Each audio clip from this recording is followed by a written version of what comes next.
Hello and welcome, my name is Florian Rölke and I help AI agency owners optimize their schedule for maximized productivity and better focus. And so with that, I would like to share some of the learnings that I've made from the last client calls that we had, AI agency schedule and productivity insights. So the 10 and 12 hour trap we were talking about.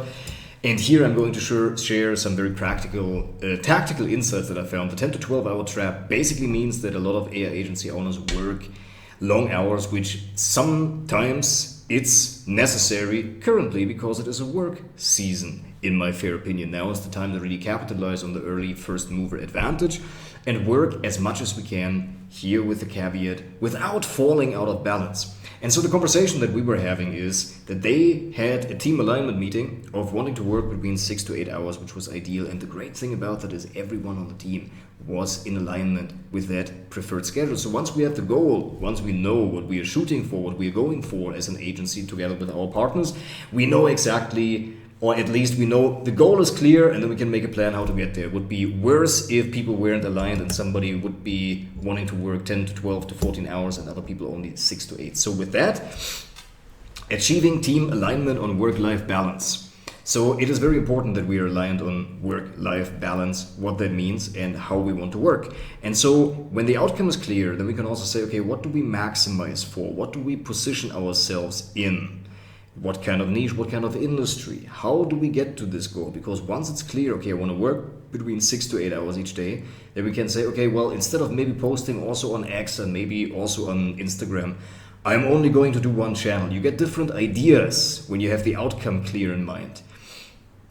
When you repeatedly talk about that in the team alignment meetings or whatever kind of meetings you have with the entire team, maybe you call it a huddle, maybe you call it, as I said, an alignment meeting, whatever name you choose for these meetings, when the outcome is clear of working less hours, then you can get there. It's necessary that the outcome is clear before you can even get there.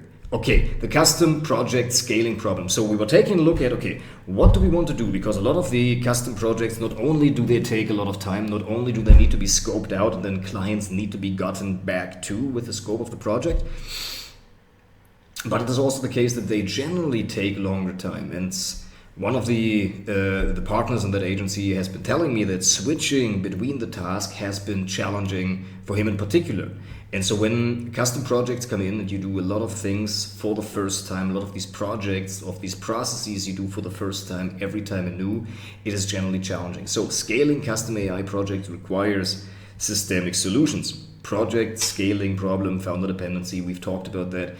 Underneath, below the surface, so to speak, there's a lot more than you usually think there is when you take on a new custom project. That's why I would like to invite you to, yes, go into the market, say yes to anything that you can get in the beginning as long as the people are good, because this is also what I've seen in some other people that I've worked with, that sometimes the people that you attract when you give your service away for free are not people that you really want to be working with. They tend to be more advantage taking rather than coming with the energy of wanting to utilize your free service in order to really maximize that. Oftentimes they are the hardest to deal with, they have the most requests and can be unreasonable in some instances.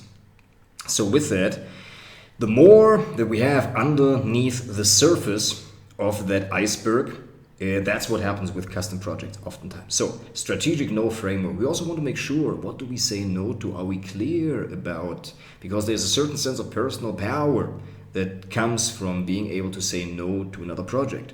And how would we do that, right? We would articulate that to the clients that we work with, that this is what I'm going to do, this is what I'm not going to do. These are the types of projects that I'm taking on, these are the projects that I'm not going to be taking on. And that's the beauty of it, especially as you're starting to work with partners, and I would like to encourage you to do.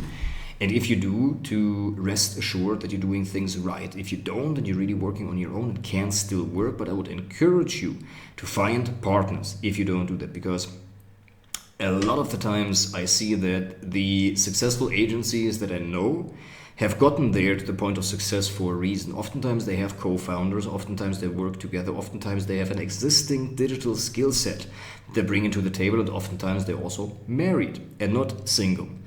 And so it is very interesting to see these commonalities and the patterns. So the strategic no framework is one of the things that I've taken away from that conversation. The 45-minute meeting rule, this is something that I've been observing from one of the members in our community who has a strict cutoff for 30-minute meetings. Meaning he makes it very clear and sets the expectations at the beginning of the meeting that the meeting is only going to last 30 minutes and then there's a clear cutoff. I also have that with 40-minute meetings. That's one of the reasons why I didn't upgrade the free Zoom account, because it gives me this very nice immediate cutoff, which I am not sure if you can actually set that on the paid Zoom version to have the call literally drop after 40 minutes. And so that has been very effective for me. Now I just got to make sure that I articulate that properly and set the expectations beforehand. Okay, the 45-minute meeting rule, mandatory 15-minute breaks, yes. So we've also been talking about eye health, we've been talking about rest.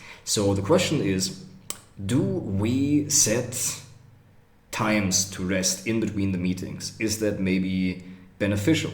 Because if we really were to utilize or to invest, to allocate 15 minutes before, for example, a 45-minute discovery session, could that be better than having the meetings back to back and jamming them into 60-minute sessions, 60-minute time blocks?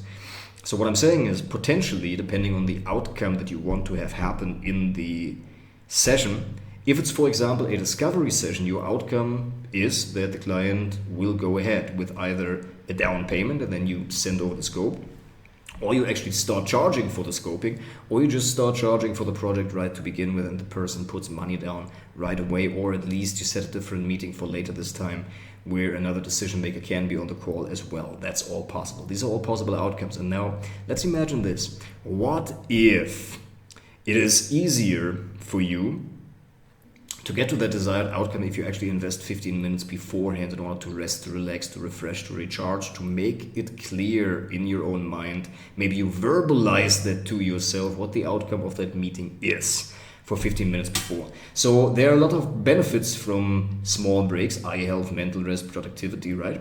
Community to team pipeline. Build your educational community as a talent pipeline.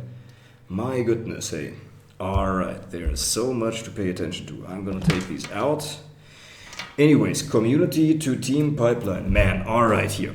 Build your educational community as a talent pipeline. Train developers through your content and hire the best ones for the client work. Yes, so we have seen that it is very important and very beneficial to actually have a content pipeline and a brand around that, because not only are you going to get the brand recognition and you're going to get delivered opportunities like delivering speeches in other people's communities or sending offers to their email list if you have email lists. Like, people like to trade of other people of a similar status. Like, if you have a YouTube channel, it might be possible to make a guest appearance on somebody else's YouTube channel, or at least an interview. If you have an email list, it would be possible to send an email campaign to somebody else's email list, if in exchange you also say that and fulfill on that you're going to send an email to your own list.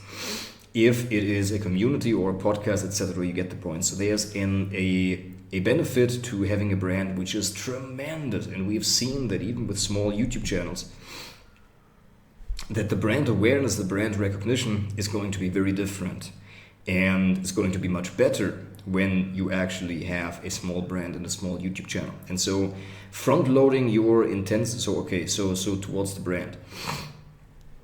What we've also seen there has been that for the community, so not only are you going to get from the YouTube channel developers that you may be nurturing in your environment as well, that you can potentially offload or outsource some projects to, but it also, as I said, gives you the opportunity to have the brand recognition and get opportunities served to you, and obviously projects are coming in. Now it is very important that you learn what to say yes to and what to say no to in terms of these projects, but this is exactly what we're dealing with and what we're learning here as we learn to say no and as we are sticking to our calendar. So front loading your intensive work, putting team alignment meetings on Mondays and batch similar work together. Don't scatter high cognitive load tasks throughout the week. Yes. So we've taken a look at focus sessions, deep work sessions, and we want to mix them between the busy work. So I personally do not have a lot of deep work sessions currently, because for me personally it is mostly communication. So I get up in the morning and I check my messages, and then answer these messages and set more meetings and just keep it moving. Keep getting back to everybody, keep attending to. And on the weekends, I usually do my deep work. It's not so much that I set deep work sessions throughout the week. I'm more making myself available to whatever is necessary and needs to happen during the week. And we have seen a benefit to front loading the intensive work.